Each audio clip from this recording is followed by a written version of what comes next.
is 721st day to come here to share lessons I learn. I'm learning. I hope this also supports your dreams, your goals. Allow you to become the person that you want to become. Today we'll speak about bad at and good at. There's a huge difference between a bad at and a good at. And a lot of times we do not know what's the difference, what is what. And that's why we make wrong choices when we make purchases. Because some purchases we need to use debt, and for some purchases we don't need to use debt. And it's not smart. It's not good financial decision. It's a poor financial decision to make some purchases with a debt. So today we'll share 10 things that you're able to understand what is the difference between between a good debt and bad debt. Because when you know the difference, you have more financial literacy. You're able to make better choices for yourself and for your future family life, financial life. Now, number one is purpose. So what is the purpose of good debt and what is a bad debt? The purpose of the good debt is to increase in value and generate income. So when you take a debt, you really want to buy something that increases value that you're able to generate income or passive income or some kind of cash flow or increase value like assets. Number two, for bad debt, the purpose is just non-essential items. People buy non-essential items. That means a TV. I never understand why people potentially could buy TV on financing options, like cars financing options, TV, travel financing options, everything financing options. No, that is a bad debt. That is bad debt because you invest now, you put all the money now, but you will need to pay in the future for the experience that you had now. Like, no, if you want to buy TV, buy the TV that you're able to afford now. Like, if you have a $200 in your bank account, find a TV for $200 rather than looking for TV that is $2,000 and then paying every single month $50. So that means that we need to be aware that TV is losing value. So buying stuff that loses value is bad debt. Number two is interest rates. Now, interest rates most time for good debts are lower, and it's much more affordable. While for bad debt, most time it's much higher rates, and it's very hard to really to do with that mortgage because the interest rates are so high. So it's very hard to get some return on investment because it's not affordable as good debt. So, like, why is bad debt interest rates is higher? For example, credit card. Credit card has a huge interest rates, 24, 28, 35 even.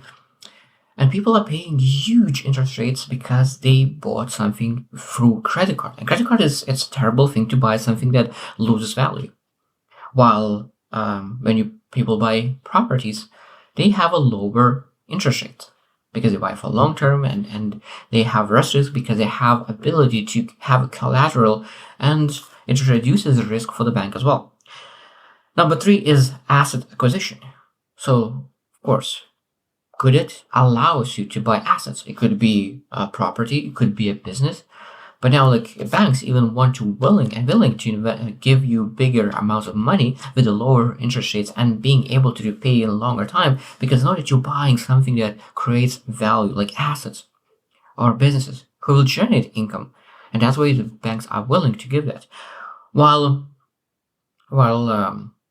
bad debt, what they purchase is only things that reduce in value. So it could be a luxury car, it could be TV, it could be, as I said, travel, it could be a lot of different things that really loses the value. Just a lot of times it's just spontaneity. People buy things that you want to look better in front of others, but that is a very bad decision. Poor financial decision, because when you want to seem one way, you will never become that way. When you want to look or seem one way, you will never become that way. So that means it's better not to buy TV, not to buy expensive car through debt, rather to really invest the money, and sooner or later you will be able to afford it without really taking a debt. Number four is tax benefits. Most investments through good debt has tax benefits. For example, you're buying a property, you're able to those interests could be deductible. So a lot of times big purchases like asset purchases has some tax advantages, some benefits, while bad debts most likely never have any advantages, any tax advantages whatsoever. So when you have a thinking about having a debt, could I ask like, could I take some advantages, tax advantages, benefits that I could get with that loan? If not, then most likely it could be that high chance it is a bad debt altogether. Number 5 is risk. A risk. Now, for good debt, it's much lower risk. All debts are risk, but for good debt, risk is much lower because you're buying an asset. You're buying a cash flow generating asset. So that means the property has a value and the business has a value. So that means that because you are expecting return on investment, you're expecting something back. That means sooner or later you'll be able to pay you back or even generate 10x of your debt, while or even more. While for bad debt, you are in a huge risk. It might be that you're working job and you're paying those monthly bills, but what happens if you lose a job? What happens? That means that you might be going to very big financial trouble because of your poor financial decision, because investing in a thing and took a debt on a thing that doesn't generate income, doesn't generate any value all whatsoever.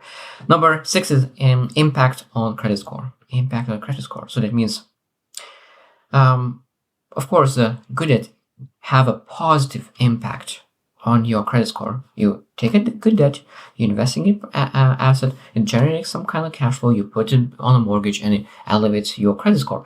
While bad debt, a lot of times, because it has financial strains on you, and you are always trying to pay it off every single month, and that means that it could be that if you forgot to pay or because you didn't get any cash flow coming in and you're late, that means that being late for the short-term payments, it could be reduce your credit score, and it's much harder to maintain a healthy credit score with bad debts also altogether. Number 7 is liquidity. So that means that most time, because of long term good debts is long term, majority is less liquid. But what is that less liquidity reduced to? And what it helps to is that in the long run, that reduced liquidity leads to wealth, leads to generational wealth, leads to some kind of income and cash flow, passive income. So that means that loss of liquidity for a long-term or short-term period leads to something. While for bad debt is really becomes very difficult to save or invest. So that means that you spend money, yet you don't have on things that generate any income. That means you lose a chance to really save money and invest money, that you could really become wealthy, that you're able to afford the things that you bought now through debt. Because if you're making better financial decisions and you're now saving properly and investing that money, sooner or later you will be able to buy with cash what you want to buy now with debt. It's very, very important to understand that if you make right decisions with finances, you will be able sooner or later to buy things with cash than paying with debt. Number 8 is time horizon. That means that good debts most time is very long term. That means that people buy properties for 10 years, 20 years, 30 years, while bad debts are very short term. A lot of times it's like a year, it could be half a year, it could be 1 month, even it could be 2 years. That means it's very short term because they want buying things that really doesn't last too long. So that means it could be even buying a laptop that does last 2 years on the financing option because they just want to have a better laptop for a short term. And this is of course a short term spending. Number 9 is loan terms, so our debt terms. That means that most good debts has very good terms. You have longer payments, lower interest rates, and really everything in between that to really protect you and have you in a better spot to invest in things and really don't spend too much on the mortgage on that debt. While loan terms for bad debt is very, very bad. Most likely very short. It's big payments that you need to do. Maybe it doesn't have it has very high interest rates, and it could be have even fines for not paying on time. So like that, a lot of times the terms for bad debt is very, very bad because it's short term anyway. And last one, number 10, is financial education. Financial education. And that's the most important part because like good debt and bad debt is about financial literacy. So when you have good debt, a lot of good debt, that represents financial literacy. That represents financial literacy. That means that you know what you're doing. You know that good debt is good for you. Now, what represents bad debts? It shows that you are making poor financial decisions. And that represents as well that you have reflects that poor financial literacy because you do not know that it is a bad financial decision to have bad debt. And knowing that people where they are financially and knowing do they use a bad debt, do they use financing to buy things, spending things like luxury cars, TVs, travel, some kind of machines on really paying with debt. That shows very poor financial literacy. As I said, it's very, very important to understand when you invest in a good debt, that will generate income or grades in value. So that means if you really want to elevate your lifestyle, elevate your things that you want to buy, elevate everything what you want, and you want to feel this, that you deserve better things in your life. So if you feel that you deserve better things in life, so invest in financial literacy, invest in growing your knowledge about finances, that you could invest in your skills, that you bring more money, bring more income, that you could invest that more income into investments so you can buy the things that you want, so you can deserve the things that you want, rather than believing that you deserve because you're working so hard and paying debts and delaying your future, delaying your financial lifestyle, delaying your freedom, and really working very hard for 40 hours at work to pay those debts for the things that really doesn't make a difference.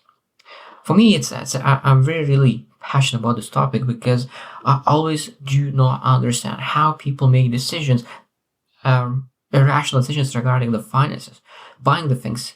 The only things that I do not save is education and food. All other things that I do not care much at the moment. And of course, there's the family things that I do not save, but like all other things, I don't care. I'm able to wear even socks 100 million times in a row because those things do not matter. I always think, okay, what matters? What matters in the long run? A lot of things doesn't really matter. What car do you drive now? Because I know that if I'm very good with my managing my finances, my money, I will be able to get all the things and even more. Because an investment is one of the things, but very beautiful thing is compounds.